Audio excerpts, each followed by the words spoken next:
Hello everyone, Bella Malloy here, host of Seek Travel Ride. Welcome back to another midweek episode. I'm stoking your fire and fueling your wanderlust for bike travel during these midweek episodes and happily sharing adventure stories from you, our listeners.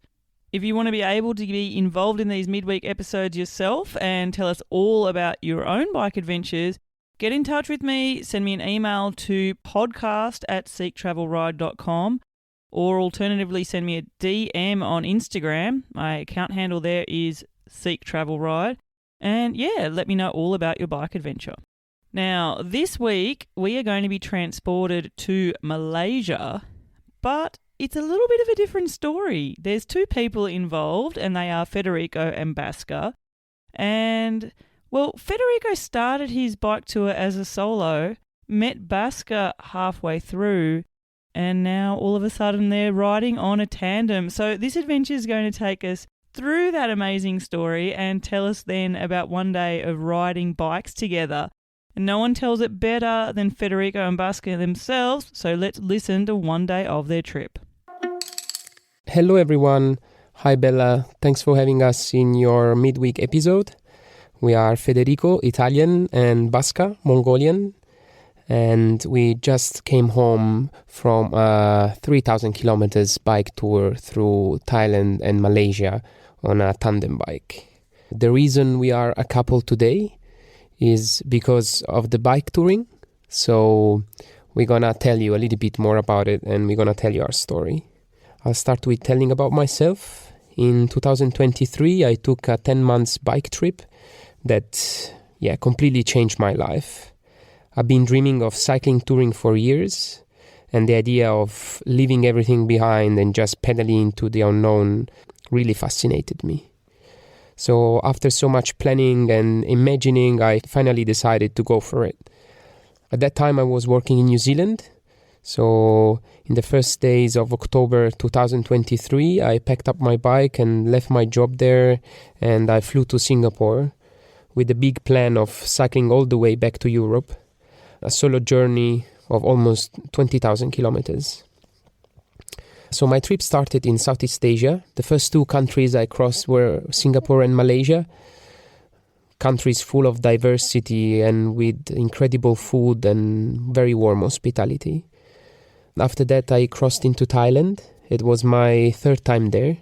So the place felt quite familiar. All the beaches, the kindness of the people, and let's say I allowed myself to slow down a little bit and treat it almost like a holiday. Just before that, I've been working for a full year with barely any days off with the plan of saving for this trip. So I finally felt it right to stop and enjoy it a little bit. After Thailand, I crossed into Laos, and that was truly the first new country of the trip. Laos is quiet, rural, surrounded by nature, and I spent 2 months there, cycling through almost every corner of it, and I absolutely loved it. Then it came my biggest question mark, China. I had very little information before arriving, and this uncertainty really made it exciting. What I found was a world so different, with such a unique culture and an incredible history. I entered in the South Province of Yunnan, and I cycled across the Tibetan plateau of Yunnan and Sichuan, and spending over a week, let's say around 9 days, above 4,000 meters. It was an incredible experience. Very few travelers ever went there, and it was, let's say, the hardest part of the trip, but the most beautiful. From there, I followed the Yellow River and crossed the Inner Mongolia. And from there, I reached one of the main goals of my journey, Mongolia. Mongolia, it's endless. The steppes, the raw nature, the silence. There, I truly felt how small and powerless we are in front of such nature. I crossed the Gobi Desert, 8 days of emptiness. Just a few small towns and villages, but so many encounters with the people that welcomed me with open arms. Their hospitality and kindness carried me through, really. And then, suddenly, after days in the desert, I entered the valley, and inside this valley there was Ulaanbaatar, the capital. It almost felt impossible for a city to exist there. It became actually the northernmost point of my trip, and from there I decided to turn west, and was the first time that I would cycle west. There I decided to take 1 week off and then leave, continuing my journey, but life had other plans. In those 7 days I met Baaska, and we fell in love, and that week became 2 months. We shared so much in such a short time, but eventually we had to say goodbye. My visa was running out, and I decided to continue my cycling journey. So I took a bus from Ulaanbaatar, and I reached the border with Xinjiang in China. From there, I cycled through this western province of China, and I entered Kazakhstan, and then cycled through Kazakhstan and Kyrgyzstan. But just before entering the Pamir Highway, I felt like my heart wasn't really there anymore. Baaska and I were missing each other too much, so I made a choice, stopped the journey and returned to Mongolia. And that really changed everything. Today, Baaska and I are happily married. Now we are planning something even bigger, to cycle the world together on a tandem bicycle. And now Baaska is going to introduce herself and tell you one very interesting day in our previous trip that just ended. Hello everyone, I'm Baaska, and thank you for having us on your podcast. As Fede said, he came back to Mongolia and we been living there for a year. And then originally we just wanted to take a normal holiday this June, so we were planning it. But one random conversation turned into something much bigger. I was always nervous about cycling near cars, so I was just joking with Fede, like, if there is a bike where I can just sit behind you while you control everything, then maybe I can do a trip too. Then Fede said, oh, actually that bike exists, and it's called the Tandem. So that was my first time I even heard about the tandem bicycles. It was just a funny idea, but then we thought, yeah, why not actually we can try this. And then around the same time, we were also thinking about doing something meaningful with the trip. So there was an UNDP campaign helping families in Ulaanbaatar's Gir districts switch from coal to solar panels. Because in winter in Mongolia, temperatures can drop below minus 40 degrees. So most families burn coal to survive, and which is terrible for health and for kids growing up in that environment. So we decided to support that campaign, but unfortunately it closed recently. We are now talking with a local solar company in Mongolia to continue a similar project. So please stay connected with us on social medias. Once it's ready, we would love your help to spread the word and to support these families. So now back to our Thailand and Malaysia trip. We started from Krabi in the south of Thailand, cycled down into Malaysia until Penang Island. Then we turned east, cycled to Ipoh and then to the Cameron Highlands. And then turned north back into the Thailand and cycled until Chiang Mai. So it's been quite a journey. But today I want to share one story from our Malaysia days. It was one of those days where we expected an easy ride, but it turned into a real adventure. We started in Taiping City. We were just planning to ride over 50 kilometers. So we were thinking, oh, easy. But then the Komoot, the cycling app we use, suggested a small road to avoid the highway. And then at first it was fine. Then it turned into gravel. And then suddenly we were in the front of an old railway tunnel. The tunnel was built in 1808 and no trains use it anymore. And inside it was dark and dripping with water and like echoing with strange noises. So we were thinking, do we really want to go in? And then a man on a motorbike appeared with some cages of birds, and then he said, tunnel is okay. It was okay to pass. We gathered some courage and switched on our camping lights and started walking through the tunnel. It was quite scary, and there was water on the ground and bats flying around, and like every step felt like forever. And then finally we reached the other side of the tunnel. But instead of the relief, we were greeted by about 10 dogs. And we had to defend ourselves with the stones until they backed away. So after that, we think it's going to get better. But instead, the road kept getting worse. And we met a man with an excavator, supposedly building a new road, but it was more like a jungle trail. So Komot insisted we are on the paved road, but in reality we were pushing the tandem through overgrown paths, trees hitting our faces, and climbing over roots. For 2 hours we fought through that jungle, and finally we came out onto a highway, and we were dirty and exhausted. Then we saw a sign says, Central Spine Forest, danger tigers. So luckily it was a daytime and we didn't meet any animals. So the day started as easy cycling and turned into an adventure full of tunnels, bats, dogs, jungle, and tiger warnings. In the evening we found a campsite. The owner told us that as a child he used to go to school by train through that exact tunnel. He and his wife welcomed us warmly, showed us their coffee farm, and we ended the day peacefully. That's the beauty of bicycle touring. You never really know what's waiting for you. Some days are smooth and some are scary, but in the end you always have a story to tell. But we're not stopping here. From December, we are planning a bigger tandem trip across Europe and eventually to Mongolia. So follow our journey and support our project. And thank you for listening to our story today.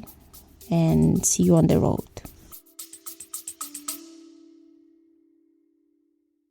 If you've been listening to the show for a while, you will already know I'm a big fan of Zirali. They are an independent Aussie brand all about getting people outdoors. I have been wearing their gear on my rides and just in general. And recently I have been loving their trekking sandals. And the thing that I really love about them is that they are grippy, not slippy, which means if I want to explore around camp or maybe even go on a bit of a hike on some rocky terrain or steep uphill or downhill, I can do it with these sandals and not worry that I don't have the right footwear for it.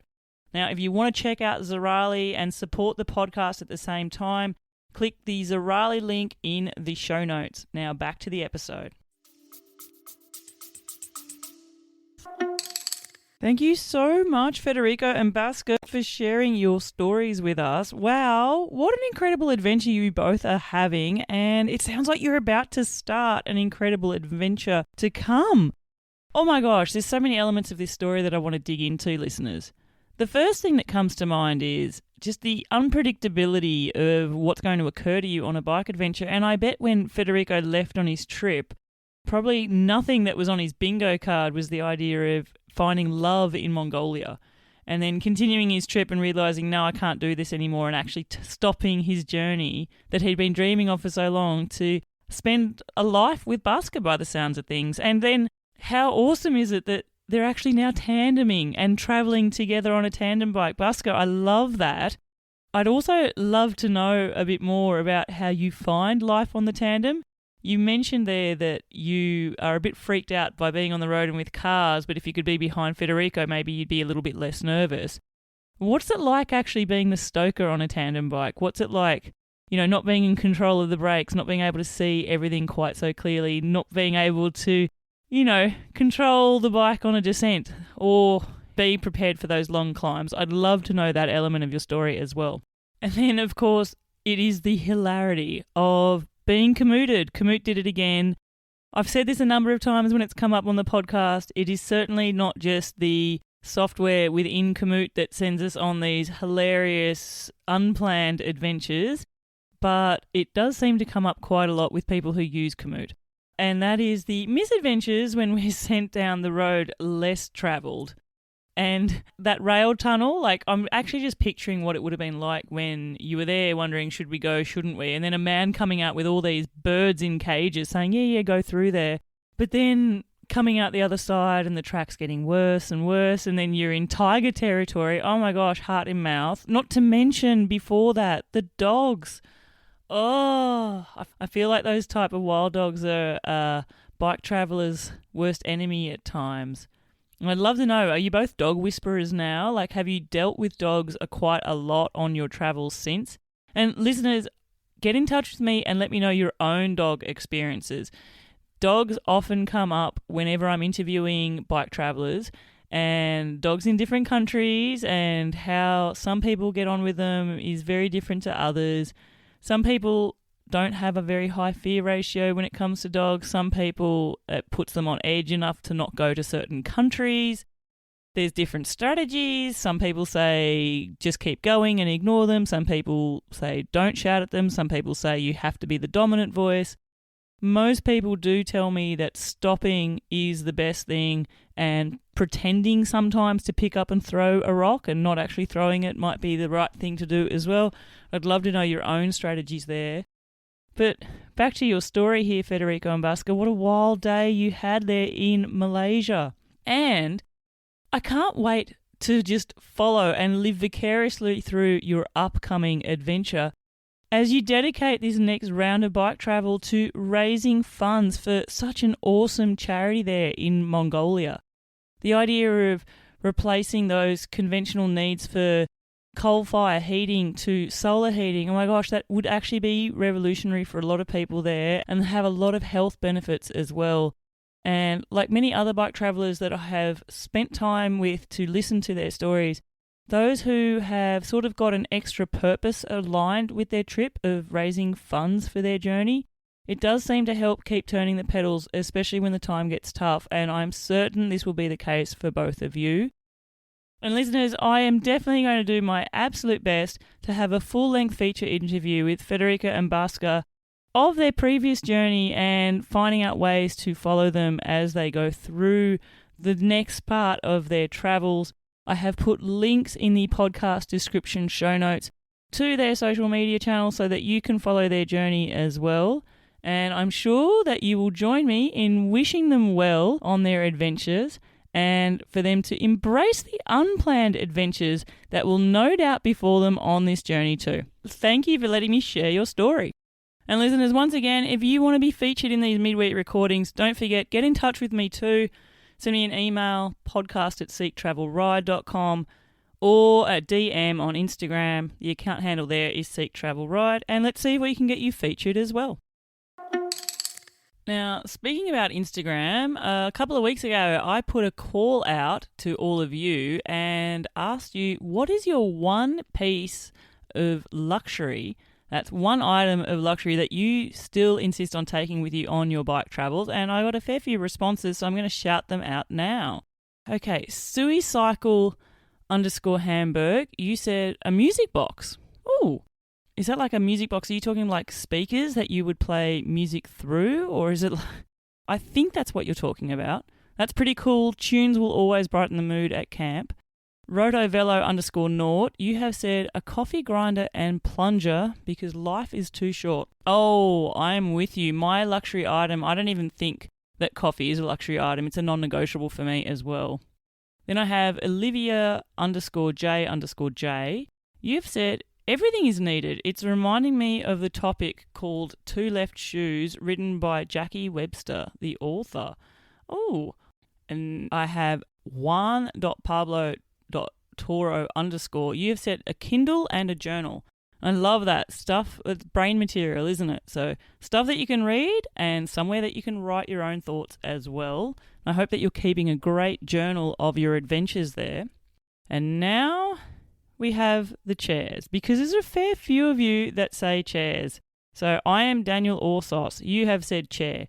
Rob's Cycling Adventure. You have said camping chair. I have got a photo of you with your camping chair.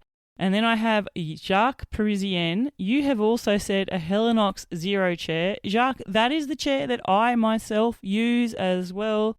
It weighs nothing, and listeners, I will admit this is my luxury item on tour too. And then last but not least, I have Rebecca Gross, who we have been following along on her tour from Austria to the Pamirs and beyond. I've been sharing Rebecca's updates periodically during these midweek episodes, and she has said heated socks. Not that I've used them that much yet. Now, Rebecca, I didn't actually even know heated socks existed, and as someone who suffers from very cold feet, I reckon heated socks would come in pretty handy, especially in the areas that you are headed there as well. Okay, listeners, so let's just assess these luxury items. We've got somewhere to sit down, something to drink in terms of coffee, then we have music, then we have something to read and a journal, we've got heated socks, and then someone saying nothing is a luxury because you need everything. What do you think? What are your luxury items? Get in touch with me and let me know. Okay, listeners, now it's time for me to shout out you, my absolute dead set legends of a super fan, who have bought me some virtual coffees. Each week these virtual coffees come through, it fills my heart with joy, and now I want to shout you out and appreciate you even more. Sue Chappell, you are an amazing super fan. This is not the first time you've bought me multiple coffees either, so I thank you from the bottom of my heart. And listeners, I've actually had the privilege of meeting Sue in real life in person, and it was an absolute pleasure. And Sue, you've said, I've been living vicariously through your guests' adventures until my own next sojourn. Thank you so much, Bella, your guests, for sharing these stories. Well, thank you, Sue. And can I just say, you've just come back from an amazing journey there overseas in Corsica and finishing off the adventure you couldn't do last year because you had an unfortunate injury. So last year, listeners, Sue went to cycle in Portugal on the Camino route, and I can't remember, it was very, very early on in the piece. She unfortunately had a bit of a crash on the bike, went over the handlebars and broke her wrist, and then ended up needing to be repatriated in Australia. So this year, Sue's returned. She's done some awesome bike travelling on the island of Corsica, and then she actually went back to where she crashed in Portugal and walked that route that she couldn't ride. And I just absolutely love that you shifted, pivoted, didn't let that dream and that adventure go, and that you have completed it in your own way. So I'm looking forward to seeing what the next adventure holds for you, Sue. Thank you so much for buying me a coffee. The next person is Carolyn Mason, and you've said, I've been meaning to support you for a while, Bella, but I generally forget when I have cell service. I love listening to your podcast and learning more deeply about the motivations of the people that you're interviewing. I just listened to your last episode with Steph Devery, and I really enjoyed that one. I actually cycled past that little green hut you were all talking about in the Yukon a few weeks back, which is just fun to relate to, and thanks for creating something awesome. Oh gosh, well Carolyn, thank you for being a legend and supporting me in the podcast, and wow, how amazing is it that that little hut, which inspired Steph to take her bikepacking cross-country ski touring adventure that we spoke about in her episode, how amazing is it to think that you actually would buy that very hut yourself and that you can place it and know it and you've been there. And I also know you have had some amazing epic journeys yourself, and it fills me with joy to think that the stories of my guests that you're listening to are fueling you while you're turning pedals on your own adventure. Thanks for being a legend and supporting the show. Now, listeners, if you too would like to be a legend and support me and the podcast, you can do so by heading to buymeacoffee.com/Seek Travel Ride. Buy me a virtual coffee, but more importantly, let me know, what is it that you love about the podcast and where is your next bike adventure going to take you? And until the next episode, I'm Bella Malloy. Thanks for listening.